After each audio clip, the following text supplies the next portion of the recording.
Hello，大家好，欢迎回到外媒看中国，我是安博人。Hey, you guys, welcome back to Reports on China. I'm Andy. Now, a bit of a different setup here today. I just had a chat with Dave Bromwich. He's the former president of the New Zealand-China Friendship Society. Now, he said in a recent piece in Global Times that he thinks New Zealand may be best advised to leave the Five Eyes alliance. Let's see what he had to say.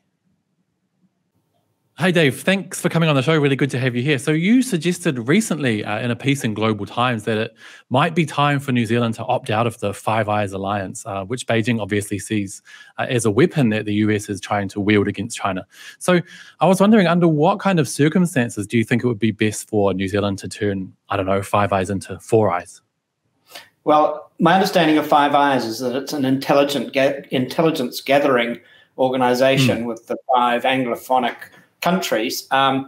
Any suggestion that it goes beyond that, I think that's the point where we would be very concerned about it. And I think we've had that indication from our government that if it became more directed at conflict with China, then we wouldn't be interested in it. So I'm reasonably comfortable that it won't happen in that way. Nice. Because New Zealand's taken pride, I guess, in recent times in its stubborn stances against world powers. And you mentioned in the piece in Global Times about our anti-nuclear policy, which was enacted in 1984, much to the chagrin of the US side. So do you think if it came to it, if push came to shove, that as, you know, such a small nation as New Zealand is, that would be capable of making such a stand again?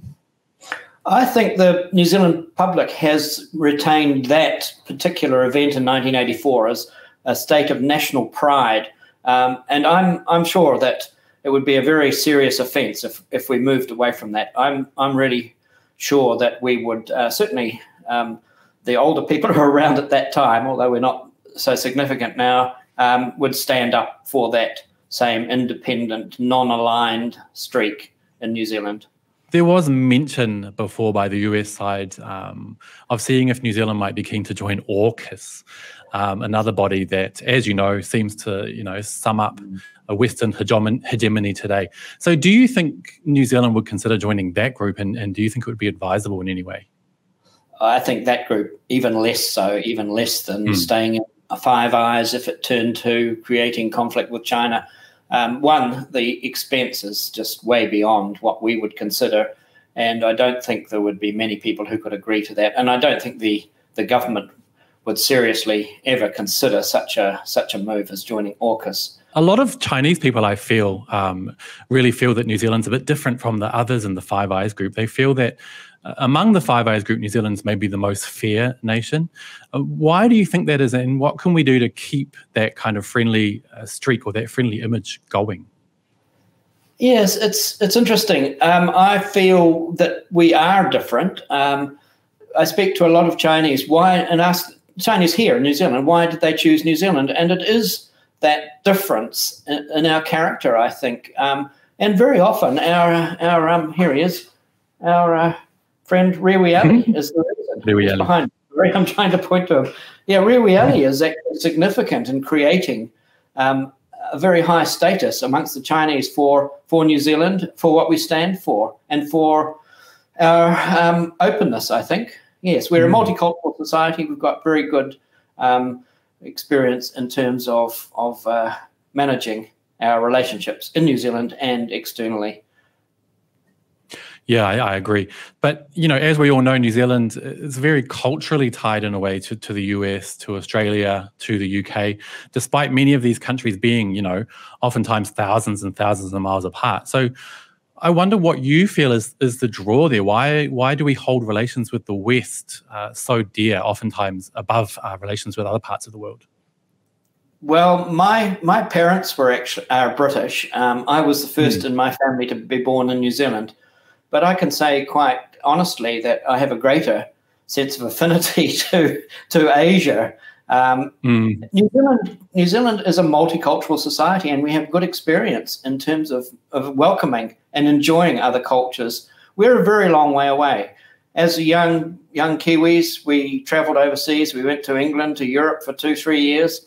But back here, I don't think there is such a strong draw to those countries And from our history of engagement with America, the American War in Vietnam, etc., we're not certain about an affinity with America. Certainly, yeah. I think that it's not as strong as the colour of our skin would indicate, and our English language.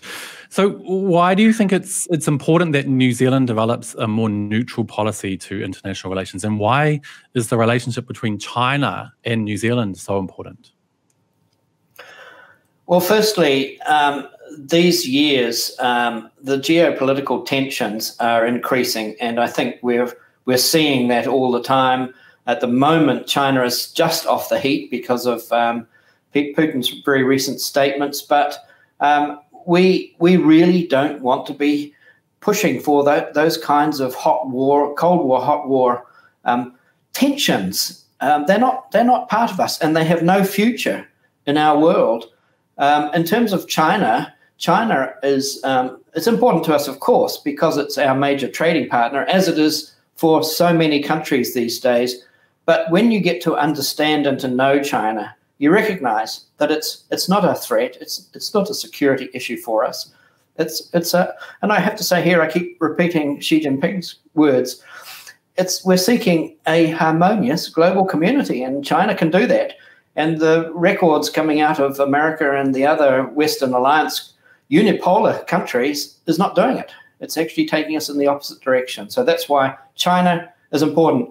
Trade and the opportunities for a peaceful development in the world.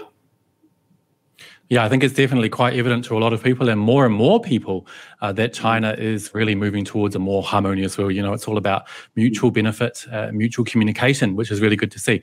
So one last quick question, Dave. Do you think then that anytime soon New Zealand will leave the Five Eyes group? That's a difficult question.